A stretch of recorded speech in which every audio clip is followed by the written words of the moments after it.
এখন আমরা সিডি থেকে কিভাবে সি কম্পাইলারটি ব্যবহার করতে হয় সেটি দেখব। ব্যবহারকারীদের সুবিধার্থে আমরা সিডিতে সি এর কয়েকটি কম্পাইলার দিয়ে দিয়েছি। তো কম্পাইলারটি আমাদের সিডিটি অটোরান সমৃদ্ধ। সিডিটি থেকে কম্পাইলারটি কপি করার জন্য প্রথমেই সিডি ড্রাইভে সিডিটি প্রবেশ করাতে হবে।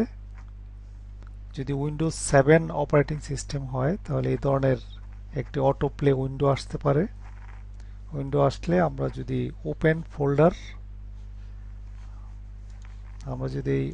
ফোল্ডার টু ভিউ ফাইলস এতে ক্লিক করি, তাহলে আমাদের সিডির ফোল্ডারটি এক্সপ্লোর হবে। এর ভিতরে যে বিভিন্ন ফোল্ডার রয়েছে সেগুলি দেখাবে।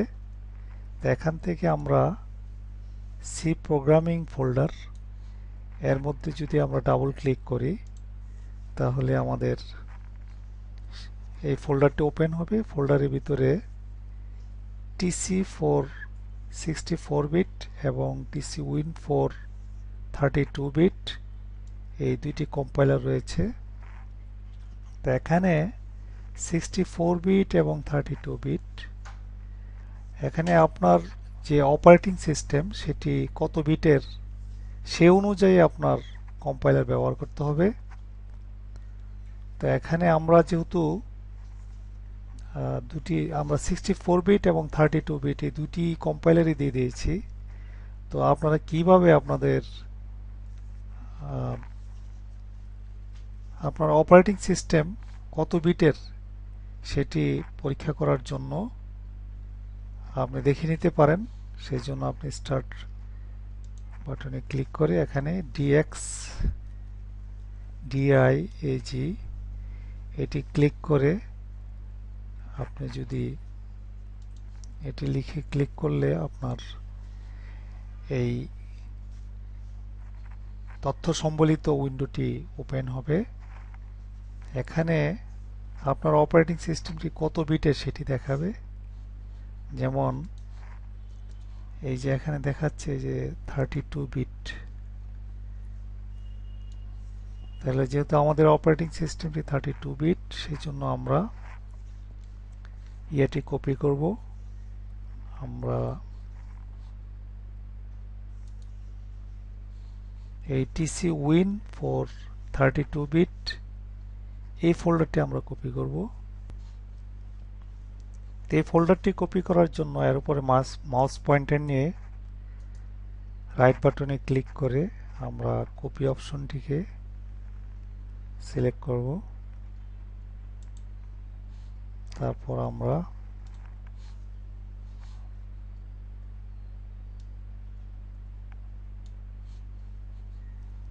সি ফোল্ডারটিকে আমাদের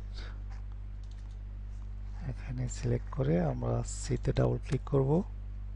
তো এখানে আমরা মাউসের রাইট বাটনে পেস্টে ক্লিক করলে আমাদের এই টিসি উইন ফোল্ডারটি ওপেন হবে, কপি হবে। তো টিসি উইন এতে ডাবল ক্লিক করলে এর অনেক ফোল্ডার দেখাবে, তার মধ্যে বিন ফোল্ডারের ভিতরে TCW.exe ফাইলটি রয়েছে।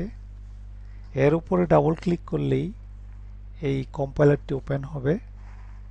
তো আমরা এইভাবে বারবার সি ড্রাইভে ঢুকে বিনে ঢুকে TCW খুঁজে এর উপর ডাবল ক্লিক করে যদি আমরা কম্পাইলার চালাইতে হয় তাহলে অনেক সময় সাপেক্ষ ব্যাপার। এই জন্য সহজে আমরা এটার একটা শর্টকাট তৈরি করে আমরা ডেস্কটপে রেখে দিতে পারি। এভাবে আমরা শর্টকাট করে এটাকে আমরা যদি এইভাবে ডেস্কটপে নিয়ে পেস্ট করি তাহলে আমাদের এরকম ডেস্কটপে এরকম আমাদের শর্টকাট তৈরি হবে। তো এতে ডাবল ক্লিক করলেই টিসি কম্পাইলারটি ওপেন হবে। তো ওপেন হয়ে এরকম IDE ইন্টিগ্রেটেড ডেভেলপমেন্ট এনভায়রনমেন্ট উইন্ডোটি আসবে। এখানে আমরা বিভিন্ন মেনু রয়েছে, মেনু থেকে অপশন সিলেক্ট করে আমরা কাজ করতে পারি। প্রথম অবস্থায় আমরা যদি প্রোগ্রাম তৈরি করতে চাই, নিউতে ক্লিক করলে এরকম উইন্ডো আসবে, এখানে কার্সর অবস্থান করবে। এই উইন্ডোতে সি এর বিভিন্ন ফাংশন,